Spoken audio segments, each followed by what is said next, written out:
Part 8. Panggilan video call di ponselnya membuat Abimana meminta Nafisa sedikit menjauh dan tidak menampakkan diri.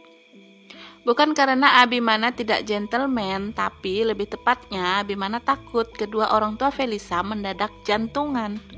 Jadi cari aman dan menjaga kedamaian. Akhirnya Abimana dengan sangat terpaksa menyakiti hati Nafisa. Abimana sadar betul dengan perlakuannya yang tidak adil bagi Nafisa. "Maaf ya sayang, kamu gak apa-apa kan?" tanya Abi meyakinkan hati Nafisa. Wanita cantik itu pun mengangguk dengan senyuman tipis. "Iya, gak apa-apa kok mas." Nafisa lantas memilih keluar dari mobil yang tengah ditumpanginya untuk membeli air mineral di toko tepian jalan. Abimana menatap punggung Nafisa dengan hati yang tercubit. "Ya Tuhan, sakit melihatnya tersakiti. Jaga hubungan kami Tuhan, berikan Nafisa kesabaran, aku menyayanginya." Monolog Abi di dalam hati. "Bismillah," ucapnya lirih sebelum mengangkat panggilan telepon dari mertua yang tidak lain adalah ayah dan ibu dari Felisa. "Halo, assalamualaikum," sapa Abi yang disambut dengan keceriaan dari keluarga Felisa. "Waalaikumsalam nak, maaf mengganggu, Felinya ada. Kamu di mana sih nak?" "Di jalan," cecar ibu Feli yang menyadari jika Abimana sedang berada di jalan. "Tuh kan ya, Abi sedang di jalan, Felinya nggak ada," tutur sang ibu memberitahu suaminya. "Iya bu, Abi sedang di luar. Kalau mau bicara dengan Feli, ibu bisa hubungi nomor Feli. Dia bawa HP kok, barusan Abi menghubunginya." Bohong Abimana agar sang mertua segera mematikan panggilannya. "Ya sudah, ibu sama ayah nelpon Feli saja. Kamu siapkan waktu ya nak, minggu depan jangan ada kerja. Kita mau buat acara keluarga. Kamu sama Feli wajib hadir," tegas sang ibu mertua. Abimana belum menjawab, dia masih perlu mengecek jadwal kerjanya bersama dengan sang asisten. "Ya sudah, ibu cuma mau ngomong begitu saja. Maaf ya nak, sudah mengganggu perjalanan kamu. Ibu salam buat papa dan mama kamu." Panggilan pun terputus. Abimana langsung membuka kaca pintu mobil demi memandang Nafisa. Namun Abimana kehilangan jejak Nafisa. Abimana mengedarkan pandangannya, melihat-lihat sekitaran toko yang tadi Nafisa masuki. Kemana perginya Nafisa? Tadi ada di sana, aku turun saja kali ya. Abimana pun mulai menurunkan kakinya dan berdiri di sisi mobil.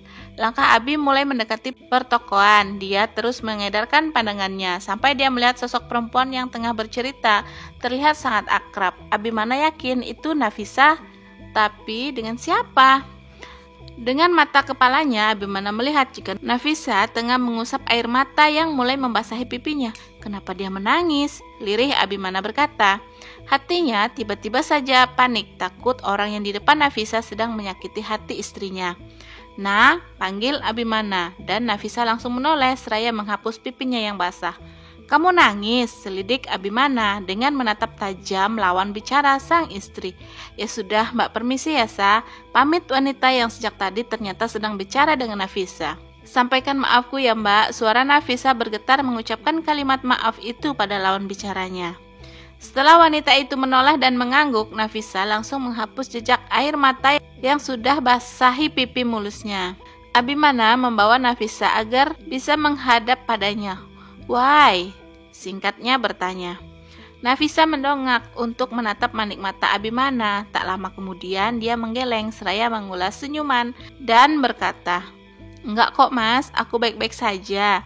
Nafisa menyimpan semua perasaan di hatinya dalam-dalam. Abimana tidak mudah dibohongi, dia masih mematung menatap tajam Nafisa mencari tahu kebenaran yang sesungguhnya. Abimana menuntun Nafisa agar masuk kembali ke dalam mobilnya. Dia masih belum lega, namun jika akan membicarakan masalah di depan pertokoan akan tidak elok dipandang. Abimana mengalah, dia tidak mau mencari masalah, akan lebih baik jika dibahas di dalam mobil saja pikirnya. Dengan lembut, Abimana mendudukkan Nafisa di jok samping kemudi tempatnya tadi.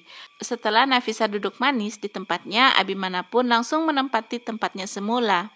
"Ada apa dengan Muna? Kenapa kamu menangis? Siapa wanita tadi? Apa dia menyakitimu?" cecar Abimana panik. Abimana sudah menyentuh kedua bahu Nafisa dan menatap wajah cantik yang kini terlihat sedikit sembab di bagian matanya. Maaf mas, bukan apa-apa, kelit Nafisa. Masih enggan menceritakan masa lalunya dengan seseorang. Baiklah, kalau kamu belum siap menceritakannya. Tidak masalah, tapi hapus air matamu, kita akan ke rumah mama sekarang. Suara Abimana kembali terdengar dingin. Nafisa menoleh untuk bisa melihat ekspresi wajah Abimana suaminya. Namun ternyata pria di sampingnya yang bergelar sebagai suami itu justru menarik sudut bibirnya, memperlihatkan deretan giginya yang rapi. Ya Tuhan, tampannya wajah Abimana mengalahkan opa-opa Korea di luar sana. Nafisa pun segera melenyapkan perasaan sedih akan kabar yang menimpa pujaan hati di masa silamnya. Ayolah Nafisa, suamimu adalah masa depan. Hargailah Mas Abi. Nafisa menasehati dirinya sendiri. Setelah itu perjalanan lancar tanpa hambatan. Hingga sampai ke depan rumah megah yang begitu luas, Abimana menghentikan mobil dan memarkirkan roda empatnya. Dia bergegas membawa Nafisa yang masih terdiam memandangi bangunan megah di hadapannya. Hei, ayo, malah bengong. Itu mama di sana sedang menyambut kita. Nafisa langsung tergemap dan mengikuti langkah kaki Abimana yang dengan setia menggandeng tangannya. Pertemuan awalnya sangat canggung. Nafisa yang merasa dirinya tidak pantas berada di sana pun hanya bisa menurut saja saat sang mertua mengajaknya ini dan itu. Abimana tersenyum bahagia karena sang ibu bisa menerima kehadiran Nafisa dan lebih sayang dibanding pada Felisa. Bagaimana Abi, kedua orang tuanya Feli sudah dikasih tahu tentang pernikahan kamu ini? Sang mama mulai bertanya pada Abimana. Jangan macam-macam ya ma, papa nggak mau tahu. Keluarga Feli jangan diberi kabar dulu. Suara bariton ayah Abimana yang keluar dari kamar membuat suasana hening tiba-tiba. Nafisa beranjak dari duduknya dan menjulurkan tangan untuk meminta salam dari sang ayah mertua. Papa, apa kabar? Sapa Nafisa dengan hormat. Dia mencium punggung tangan pria berbadan tegap persis seperti Abimana itu dengan begitu khidmat. Diam-diam ayah Abimana mengagumi sikap Nafisa yang sangat sopan. Nih Abi, keluarga Feli itu punya riwayat. Iya Pak, Abi dan Nafisa paham kok. Dan kamu juga nggak keberatan kan sayang? Tanya Abimana lembut seraya mengusap tangan sang istri. Ya sudah, baguslah kalau begitu. Tidak masalah Sa, kamu mau istri kedua atau ketiga. Yang jelas tanggung jawab kamu sekarang ada pada kami. Kamu tenang saja ya, anggap saja Feli tidak pernah ada. Mama dukung kamu. Sang mertua membuat hati Nafisa berdebar-debar. Mama, jangan begitulah. Nafisa ini istri soleha.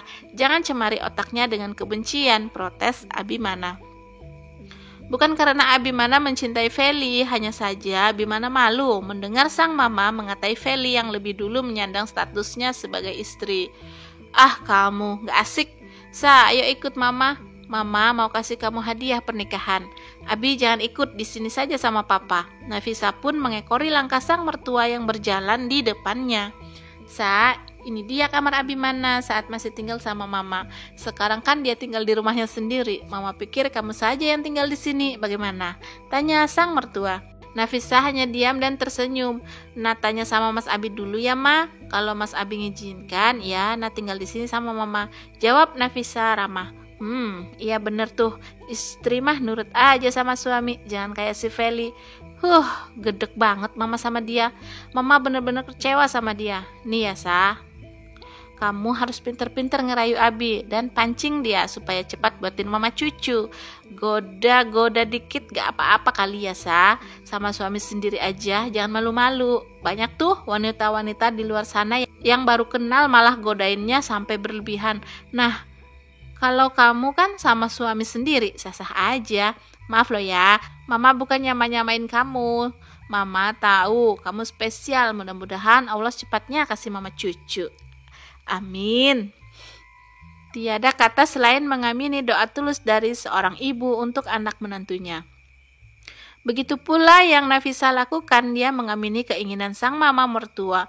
Lalu keduanya pun banyak bercerita hingga sampai pada saat mama mertuanya mengeluarkan kotak perhiasan yang menurut Nafisa sangatlah mewah dan mahal. Seumur-umur dia bahkan tidak pernah memimpikan perhiasan seperti itu. Nafisa bagai sedang ketiban durian runtuh mendapatkan suami seperti sosok Abimana. Terus mendapatkan mertua yang ternyata asik dan sayang padanya. Malah mendapatkan hadiah berupa perhiasan yang luar biasa bagus dan mahal. Makasih loh, Ma. Aduh, nah jadi nggak enak kok kesannya. Nah kayak orang yang matre ya, Ma. Cicit Nafisa. Sontak saja sang mertua tergelak dan menepuk dahinya sendiri. Ya beda dong sayang, kalau orang matre itu bukan dikasih, melainkan meminta. Lah ini kan mama yang mau kasih kamu, bukan kamu yang minta sama mama. Gimana sih? Iya juga sih ya, Ma. Akhirnya Nafisa menerima pemberian dari mertuanya. Tidak lupa juga Nafisa mengucapkan terima kasih kepada sang mertua. Mama, ngapain? Suara bariton sang suami membuat Mama dan Nafisa terlonjak. Saking kagetnya, Nafisa sampai menjatuhkan kotak perhiasan yang ada di dalam pelukannya. Kedua mata sang mertua langsung melotot saat semua perhiasan yang ada di dalamnya berserakan di lantai. Bersambung. Sampai jumpa lagi di part selanjutnya ya guys. You. Bye-bye.